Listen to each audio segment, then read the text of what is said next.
when I was in my mid-20s, back in the mid-90s, I briefly dated a really good-looking young woman. We'll call her Becky because that was her name. We dated just briefly until we kind of both acknowledged that I had a way bigger touch of gay than either of us had been willing to acknowledge. So we stopped seeing each other, but we remained really good friends. And because she was pretty hot, she very quickly found another guy to date, a guy named Alex, who, as I said, he was pretty hot. I was sort of jealous of him, or jealous of her, because I would have dated him. A month or so after they started dating, Becky calls me up and says, "Hey, Alex and I are going to go to a movie. You want to come along?" I said, "Yeah, sure, that'd be great." So they picked me up, and there's this guy in the back seat, and I don't remember his name, so we're just going to call him Guy. Guy's a friend of Alex's, and he seems kind of distracted, a little bit cranky. So, after they introduced me, I mostly kind of ignore him, and I'm just talking with Becky and Alex.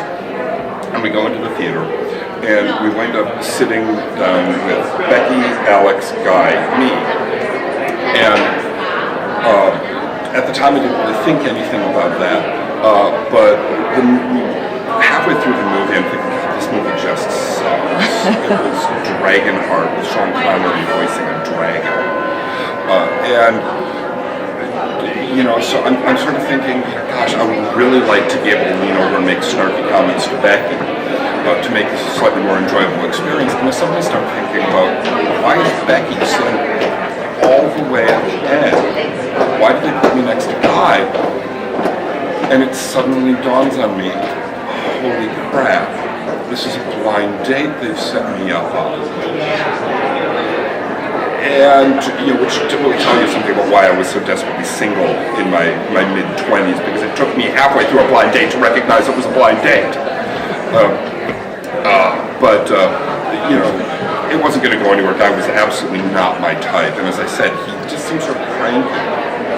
So the movie ends, and we decide we're going to go to Denny's to get something to eat. And on the way there, somehow it comes up that Becky is working with the campus Democrats. And Guy starts making snotty remarks about liberals and picking a fight with him.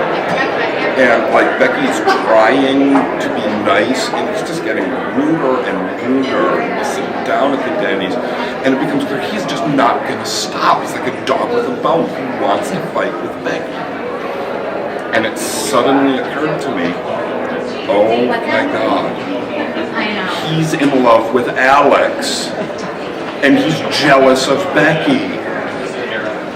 And I think, oh my God, what am I going to do? This is going to be a complete disaster. And so at one point, Guy pauses, I guess, to take a breath, and I just sort of jumped in and did the only thing I could think to do at that time. I said, how many CIA agents does it take to change a light bulb? 3. One to change the light bulb and 1 to confuse the facts. And then I tossed out another light bulb joke, and another light bulb joke, and I went through my entire stock of light bulb jokes. And when I ran out of those, I went on to dumb knock-knock jokes. And so for probably 15-20 minutes, I'm effectively doing a stand-up monologue of dumb one-liner jokes just to shut Guy up. And eventually it worked. He sort of got the hint, and he just sort of became very sullen, and we finished the meal. And Alex dropped Guy off first, and the moment Guy shuts the door, Alex turns around and says, "I'm so sorry about that."